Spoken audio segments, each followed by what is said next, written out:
একটি যুদ্ধ জয়ের জন্য যেমন একজন সেনাপতি এবং সুনির্দিষ্ট রণকৌশল প্রয়োজন, ভোটের ময়দানে জয়ী হওয়ার জন্য প্রতিটি রাজনৈতিক দলের একটি শক্তিশালী ম্যানেজমেন্ট টিম প্রয়োজন।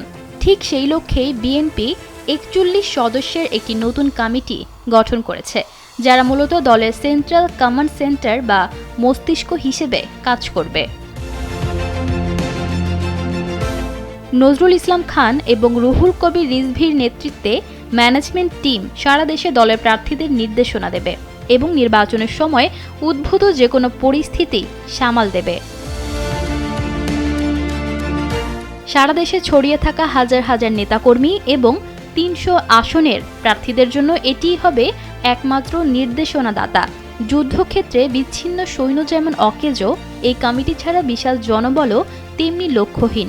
তারা অগোছালো শক্তিকে একটি সংহত শক্তিতে রূপান্তর করবে। বিপক্ষ দলের রাজনৈতিক চাল মোকাবিলা করা, জনমতকে নিজের পক্ষে আনা এবং প্রতিটি পদক্ষেপ বিচার বিশ্লেষণ করে গ্রহণ করা এই কমিটির প্রধান কাজ। নির্বাচনের জোয়ার তৈরি করতে তারা হবে দলের প্রধান প্রকৌশলী। কখন আক্রমণাত্মক হতে হবে আর কখন ধৈর্য ধরতে হবে সেই সুনির্দিষ্ট মাস্টার প্ল্যান তারাই বাস্তবায়ন করবে। নির্বাচন চলাকালীন যে কোনো জরুরি পরিস্থিতি, আইনি জটিলতা বা প্রশাসনিক বাধা মোকাবিলায় এই কমিটি দলের সুরক্ষা কবচ বা ঢাল হিসেবে কাজ করবে। মাঠ পর্যায়ে প্রার্থীরা যখন কোনো সংকটে পড়বেন, তখন এই অভিজ্ঞ কমিটি দলের দিক নির্দেশনা দিয়ে অন্ধকারের মাঝে আলোকবর্তিকা দেখাবে।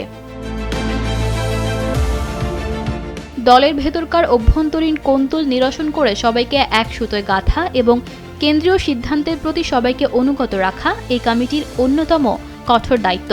এটি নিশ্চিত করে যে দলের প্রতিটি সদস্য যেন একই সুরে এবং একই লক্ষ্যে কাজ করে। ঈশিতা আক্তার, সময়ের আলো।